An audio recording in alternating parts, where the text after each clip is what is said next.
Welcome back to the channel and welcome back to another quick pick prediction video. In this video, I'll be predicting the bantamweight bout between Aiemann Zahabi versus Aoriqileng. And how I feel about this one right here is I'm going average confidence, Aiemann Zahabi to beat Aoriqileng. So I'm not really impressed with Aoriqileng. You know, who he struggle with. I'm not even going to bring up the names, but y'all know he struggled with a guy that's about to be, literally a jobber. Guy, decent enough fighter, but at the end of the day, you are what you are. He struggled with a jobber. In reality, I feel like he lost that fight. And then he definitely it was a pretty close fight. But yeah, I don't get why people are favoring Aoriqileng, but I think the odds will shift to Aiemann Zahabi is a favorite, probably like a small favorite by a fight night. But I think at any point he's a good value. Whether he's a dog, which is a good value for I'm gonna say great value for Aiemann Zahabi. And even great value as a dog is a small favorite, a good value. I don't see the lean to Aoriqileng. Aoriqileng is a zombie punching bag.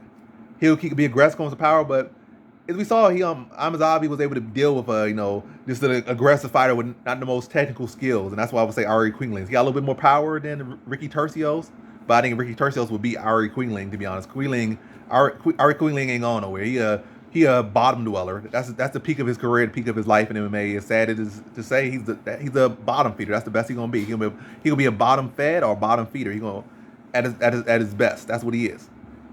I'm not saying Aiemann Zahabi. I'm running my words over. I'm not saying Aiemann Zahabi is gonna be this elite fighter or whatnot and impress and do good service to his brother Faraz or whatnot. But I think Aiemann Zahabi could come up and be a good middle of the pack fighter. Good middle pack. By middle of the pack don't mean he top 15 or nothing. Maybe he might eke into the top 15, but I'm not saying he's gonna be top 10 in the middle of the whole division as far as the elite of the division.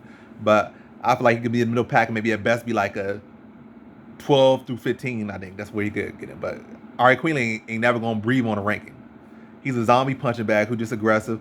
And you can look at the losses of Aiemann Zahabi. He lost to yeah, again, the name's not sticking to me right now, so I ain't gonna try to dig him up. I ain't pausing to search it up, but I know who I'm talking about. But yeah, spinning back that will buy a pretty decent fighter. I forget the name right now, but that's actually a pretty decent fighter. Not saying he's a phenomenal fighter, but that's a decent fighter. And it's not like, yeah, spinning back elbow.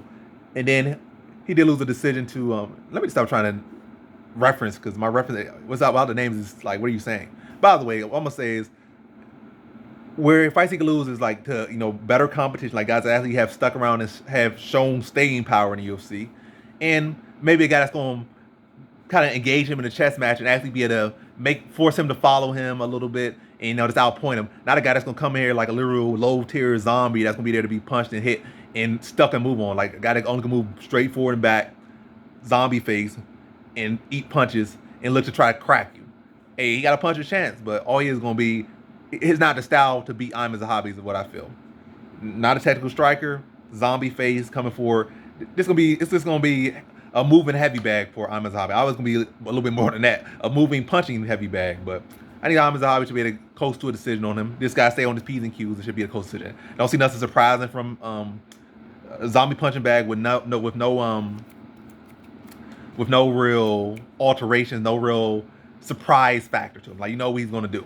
Press forward, swing heavy. So this you can see what he's doing. Everybody knows what he's doing. He knows what he's doing. He knows what he's doing. The ref knows what he's doing. The fans know what he's doing. It ain't no surprise, ain't no shock. If you get hit, you deserve to get hit by. You get cracked and knocked out by Aoriqileng, you deserve to be knocked out. And I don't think that's gonna be the case. I think Aiemann Zahabi is gonna be able to put on a clinic on him. Probably still a low tier clinic, probably low output clinic, landed cleaner, flusher shots, and Aoriqileng mostly hitting here. Air probably have a couple good shots here and there, maybe even clip him a little bit, but then Zahabi get back on the bike and continue to pepper him up and avoid the big lurches. He's not no big lurch, but he a zombie. A lurch is a big, tall, slew-footed, slow-walking fighter that, yeah, that's that. He's not really big. He's a zombie. You gotta have slew-footed lurches, zombies too, but he's just he's not that big, so he just a zombie. Yeah, I just see Aiemann Zahabi just putting on just taking advantage of easy target and outpointing him to a decision. So in this one, I have Aiemann Zahabi via decision.